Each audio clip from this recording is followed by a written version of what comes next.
This is the BPS Adventurer, and if you've been looking for a camp knife that you can beat up, trick out, and easily resharpen without worrying about ruining an expensive blade, well then this budget-friendly Ukrainian-built fixed blade might be exactly what you're looking for. And we know it's cheap because I paid about $40 for this model, but does that translate over to toughness, and is it going to be tougher than another BPS knife of similar cost, the Savage, which I was savage on, breaking the tip, bending the blade, and really putting it through the ringer? Can this handle that type of abuse better, giving us a blade that will perform and help us level up our skills without breaking the bank, or is it just full of weird quirks and problems? So we're gonna find out today as we test this blade out, put it through its paces here in the Blade Bootcamp, run in some other sub $50 competitive options, and really just have a lot of fun. If you're new to the channel, welcome. I'm Aaron. This is Gideonstactical. Let's dive in.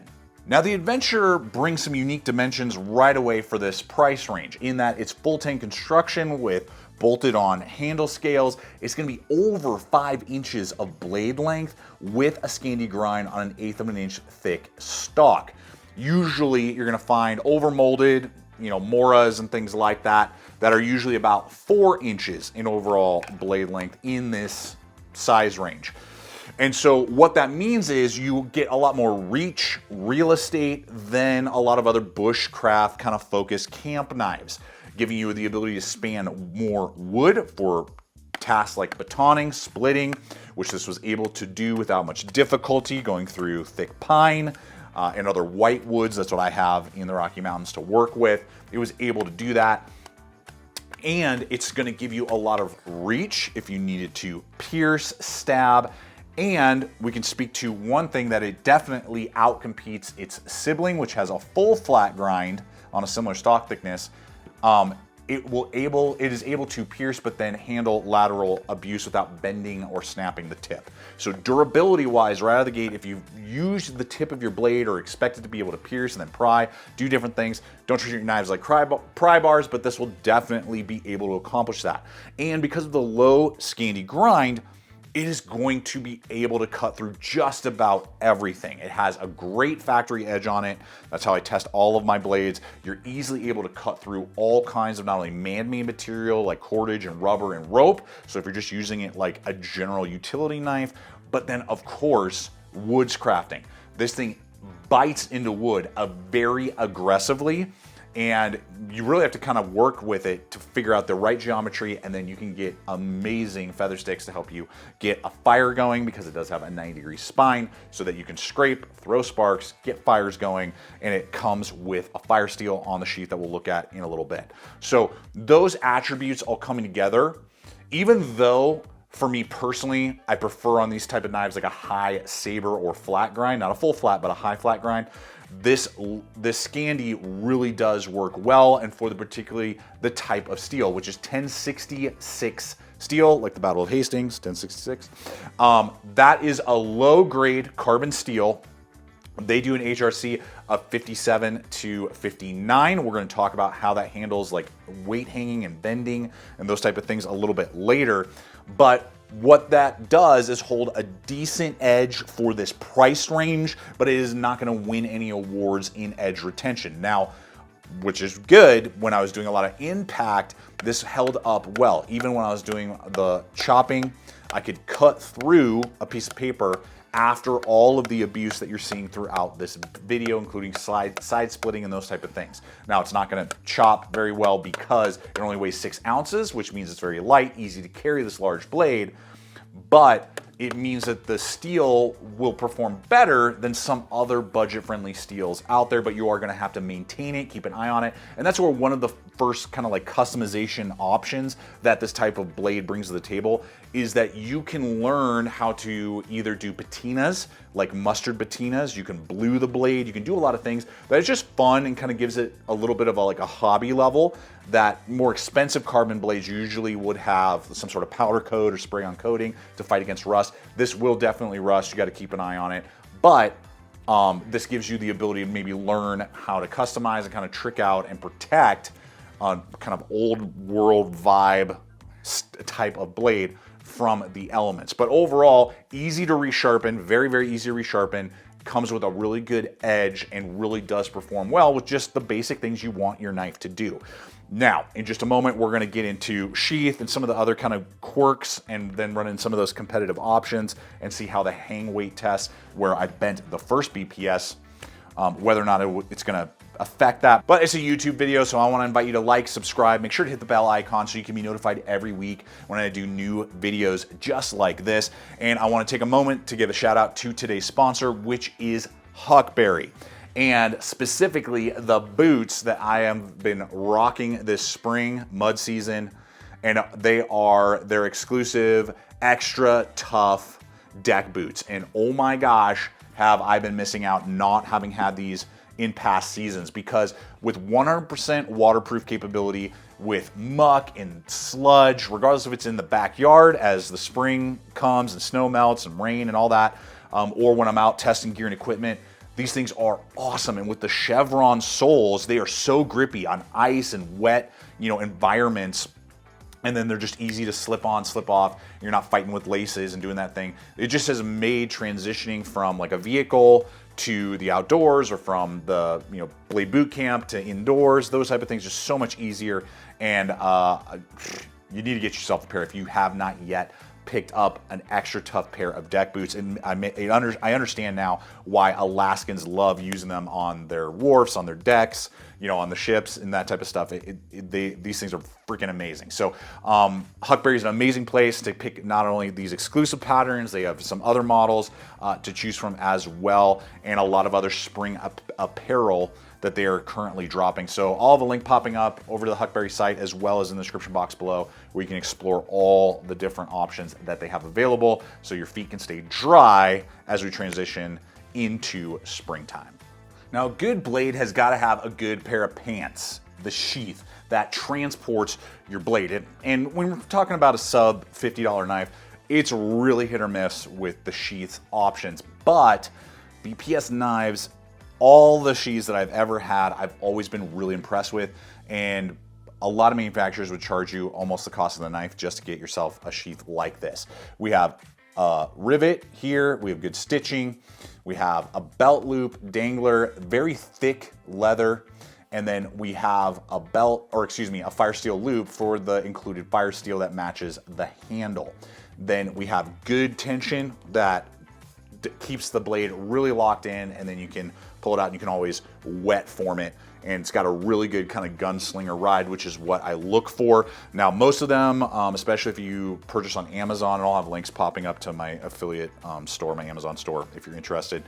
And I think when I checked last, I paid about $40, like I said, but I think they have like 10% off going on right now. It's crazy on these. But if you go to the BPS site, if you're a lefty, then they have left-handed sheath options over there. So just a little cool aspect. So the nice thing though is that the design allows you, if you want to get into making your own leather, you'd want to start doing maybe leather working yourself, just try your hand at it, or kydex. So with that though, the grip points, and as we're going to transition to handle ergonomics, the handle itself, I would give maybe like a solid 7 out of 10. We have two bolts right there. Now, every BPS bolt-on knife I've had, when you start batoning, they start shifting. They just don't tighten them very well from the factory. So you got to tighten these down pretty significantly. Otherwise, the lips are going to like shift a lot. So just know that right away. I would just get your little Allen head and cinch that sucker down, get it to where you need to. Now, overall, I would say the fit and finish is pretty good. I got a little bit of a lip right back here when I have everything else flush. So it's a little, I would say it's a little rough with the lineups sometimes, but the shoulders are pretty symmetrical right here, and they give you rounded shoulders for pinch points. You have a little bird beak that, again, great for shaping of wood. This is actually an excellent blade shape and weight for wrist flicks, throwing a pinky on the lanyard, and then shaping wood, but not really for chopping down like small trees and huge thick branches. You're gonna be there all day just because it's a lightweight blade. So with that, I think they're walnut handles that they've oiled. You probably have to maintain those. The guard here is protruding, which is nice, and I have plenty of real estate on my large size hands. but it's exposed. It would be great if the handle went all the way down around there. It's a little sharp on the angle since there's 90s everywhere, so you might want to take a little bit of sandpaper and just kind of work, maybe take the handles off, work the guard a little bit, just to contour it so it's not quite abrupt with certain grip points. You can kind of feel it and like, oh, it kind of creates a hot spot if you're really working with wood and trying to, you know, manipulate it in some capacity. But this would be an awesome option, again, if you're wanting to get into customization of wood and make your own handles, use micarta and learn how to do that. And just kind of a fun, again, good fun hobby knife that so far has been performing really well. Now, the final piece of the puzzle, we're gonna do our hang weight before we talk about competitive options, and I have several here that fall into this category that we can potentially consider. But I have a 45-pound hang weight bag that I do sometimes. I need to bring it back. I just haven't thought about it a lot. But last year when I did the Savage, we bent it kind of beyond repair. But it's a full flat grind around the same stock thickness. This is going to be thicker, longer because of the Scandi grind, potentially more durable. So let's hang the weight, see what happens. So we definitely have some flex. Flex is good when it doesn't come back or it breaks. That's when it's bad. Let's see if it shows up on camera. It did bend it ever so slightly. Ever so slightly, it bent it. Now I'm gonna try to flex it back. I bet you I can flex it back.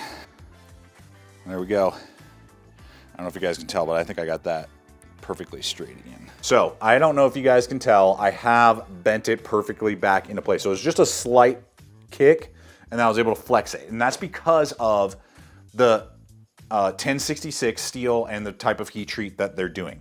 It's just not gonna be quite as rigid. Now the good thing is I can flex it back, but it'll be kind of up to you to determine, do you prefer, you know, rigidness that either it fails or it doesn't, or that you can kind of work back. And thankfully this one, and I think it is because of the thicker stock for longer down to the grind, of the Scandi grind, allowed me to, without much effort, to kind of work it back into place. But I could see it also being a problem if you go through like really knotted, nasty wood and you're pounding through it or something. You might get some waves, you know, halfway down the blade that may be irreparable. You may not be able to fix that. So I wouldn't say it's a non-starter, but it is something absolutely that you need to consider depending on how you're using the tool. And from my experience, none of these other blades have that problem of, you know, like potential bending that you're gonna have to flex back depending on, you know, the type of weight. So with that said, let's just look at some other quick options. Obviously the Cold Steel SRK, this is the 3V variant, but the SK5 variant is very popular, right around the same price point, 45 bucks sometimes. So that's definitely more of like a combat knife. My one complaint with the SRK is it's not a great woods knife. There are better blades, and I would argue this is going to be easier to get like feather sticks and woodworking than an SRK because of the flat spine, there's no clip, and because of the edge geometry. That's me, that's my mileage. Leave a comment below what you guys think. Obviously the Cans Bowl variants that are out there, great option. Not going to be full tang, but that's a Mora. It's definitely smaller, and like 30 bucks for those. Ambidextrous polymer sheaths, overmold. And then, I'll do it. The TERRASAUR, just over that, made in El Salvador, 1095 steel, and has a lot to offer as well, but again, gonna be a little bit smaller. It just doesn't have like the rustic look. That's the one thing that all of these BPS knives do. They look like they're from like the 1800s, 1700s, which is cool. I mean, there's a cool factor to that, especially when you're, you know, looking at a compact collection. And then finally, I want to run in here for about 35 bucks, previously reviewed. I'll link as many videos as I can, but you can always search them on the website. The ODENWOLF W series, phenomenal D2 steel. These are freaking tough, man. Go watch the full review. These things are freaking tough. Really handled the abuse. Scandi grind or a full flat grind variant. Rubberized overmold and an ambidextrous polymer sheath, D2 steel Rockwell at 60. And so that is a very, I would say this is actually the most competitive with the BPS. And it's actually even a little bit cheaper. Made in China, made in Ukraine. There you go, 90-degree spine, 1/8 inch thick. So leave comments below, guys. What is your favorite maybe sub $50 fixed blade that kind of falls into this category. Is it the Adventurer? Is it another model or design altogether that you didn't see here today? And I hope that this video has been fun and entertaining, but also shown you potentially what is a great either just starter knife, maybe to work with knife, or one that you want to like customize. Meaning when I say work with, like learn the capabilities of knives. You're just starting out and you want to know, you want to work on your sharpening skills.